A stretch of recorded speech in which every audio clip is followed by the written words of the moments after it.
Hey guys, Milo Lines along with Ed Lasater, and we're out here at beautiful Superstition Mountain. We've got a video special for all you who have ever struggled powering it out of the top with your arms or hanging back on your trail side. And today we're going to show you how to get to your lead side and how to power it with your lower body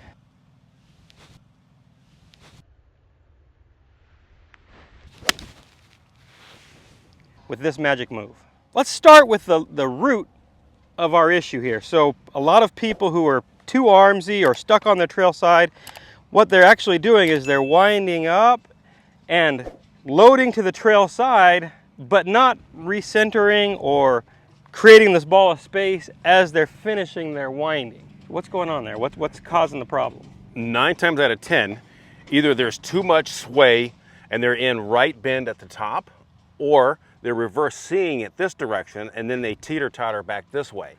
So if I tilt left and my pelvis glides too far to the right, Correct. Then I'm gonna... You have no choice. Otherwise, you have to push forward and then your swing direction is way far out to the right. Once we add our trigger in and we have a little bit of rib sway, we want to feel, it's okay to feel that our ribs are slightly outside of our pelvis, but we never want our pelvis outside of our ribs. And as our ribs slightly move to the right and we start to wind up, the greater wind up we make over here will run at a range of motion and we'll start to recenter our pelvis earlier, and you'll feel that you're actually moving left as your arms are still going up. So we want to feel like we're starting to move left as our arms are finishing that last little bit of the wind up. Now, interestingly enough, depending upon a person's mobility and flexibility and strength and central nervous system, that feeling probably may have to be later or earlier depending upon the person. You may have some people with some serious significant restrictions, and so they may start to feel like it's happening right now. Depends on the person. Or if they're able to make a bigger wind up, it may happen somewhere around arm parallel, but certainly no later than that, because by then you should already be working this direction. To go along with your point, we could use 2 bookend players. We got John Rahm, whose swing is very short. You see him almost immediately start to go that direction. Yes.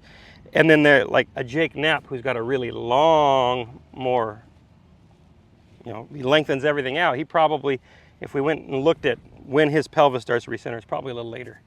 Right, certainly, yeah. So what we're getting at here is that how we wind up leads us to landing correctly into the lead side. It certainly gives us a better opportunity, there's no doubt, yes. So in a proper motion, we're going to see a little trigger, little shift, wind. That look about right? That looks about right. It just seems like it all kind of flows together when you do it. I don't feel like I have to shift. The shift just kind of organically happened. Well, assuming the windup is an appropriate windup, because you run out of space, it almost has to work that way. You don't have an option, especially if your intent is to hit a golf ball toward a certain direction. Yes. So as I'm winding, we've got a nice little head cover in here to kind of denote where the center of my pelvis is. And you'll be able to see, as I'm winding, you can probably see that it translates a little forward. It does a little forward, but in addition, it's a little back. It's not just forward. Yeah. So you can sit here and you can simply push forward, but have no depth. Yeah. That's not what we're looking for either. We're looking for a matchup of the both. Yes. And if we look at it from the start of the swing, from the trigger, there's actually a little shifting, so it actually moves a little to the right first, and then as I wind, we see it wander back that way and then circle back again. And to be honest with you, if you look at most of the best players in the world, of course there's varying, but you rarely see people, their max pressure in their trail leg is about shaft parallel to the ground about here.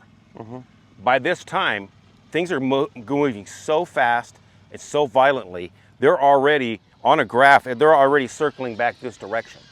And if they don't, they're just too late to the party and there's no pop in the bat. Okay, so I'm going to hit a couple. I want to show trail view first so you can see how this head cover moves. And then we'll move the camera down the line and see what that looks like as well.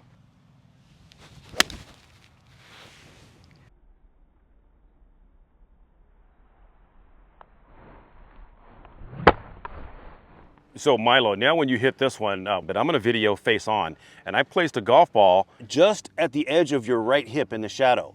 And we're going to clearly see how you create a ball of space and start working target side with depth at the same time as you're hitting this ball. So can you hit it for us? I'll give it my best shot. Perfect. So I think you guys will be able to see, as soon as he gets to right about P2-ish shaft parallel, this entire time, if he was on a swing catalyst, his force vector would be up in this direction. So he'd be going this way with some depth and some lateral to land left to unwind himself. He's not pushing, he's not standing up, he's not pulling his arms down. The arms are reacting to how his pressure is moving. So now that we've shown you this magic move, how the pelvis circles in the correct way, what are some things we can do to help people train this? I often like for my students to do the step drill, because I find that by having the club out front, pressuring first, and as it passes them, they're already going this direction with a slight step this way. That allows the pressure and the way their body's moving to be slightly ahead of where the club head is to generate max speed throughout the ball. Okay, so the way you're describing this step drill, you wanted to start with the club. With your feet touching, roughly. Feet close together. Club out the club's going to swing out front, now and then I'm going to step. Little step away, As it passes and then swing. you, now step. Okay, so you've got to learn how to time that. Yes. It's a drill I use often with my students as well. I find many of them really struggle to coordinate it at first. And so I like to have them give it a little momentum where they toss it forward and just learn to kind of dance with the weight of the golf club a little bit. I like that. And then once they get where they can dance with the weight of the golf club, then we can start adding speed, and then we could even introduce a golf ball to it and let them hit it. The reason that people struggle with it is that they don't counter the momentum of the golf club at the correct time. What they wind up doing is almost moving at the same time they're trying to move the club, taking their steps. That's why it's important that that's why I like the little toss. As the club goes forward, I can begin my away. Yes. And then as the club begins to move away, I can begin my forward step. Right, exactly. And that helps me learn how to create opposition. And that's how we really learn how to move athletically and dynamically, because we're opposing momentum. We're stretching things out and then letting it go the other direction. Right. So commonly, when I'm teaching students, I'll have them do a basket full of balls or a kettlebell or something like that, but I don't have that with me today, so I'm going to use this downshift board, and you're going to do the same thing. It's going to move slightly forward, step, go, step, go, step, go, step, go. And that should translate itself into your swing to some degree. But you'll notice the shift of pressure was always going the opposite direction of that board. Yeah, It was never going in the same. Because if you're going the same direction as the board, what happens? I'll lose my balance. Exactly. That thing's heavy enough to pull you off balance. I love either a kettlebell or any of those. Yeah. Even just my arms, just learning how to counter them as well. Right. Okay, so now I want to show you real time, face on, what this step drill would look like while hitting a shot. And then I'll also show you how the downshift board can really help you learn to sequence your pressure as well.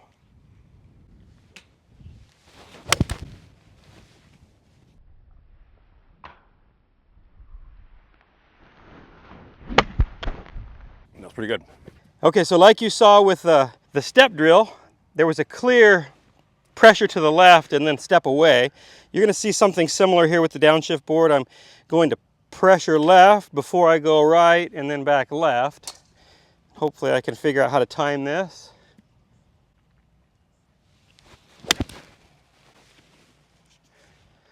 I did okay. Yeah.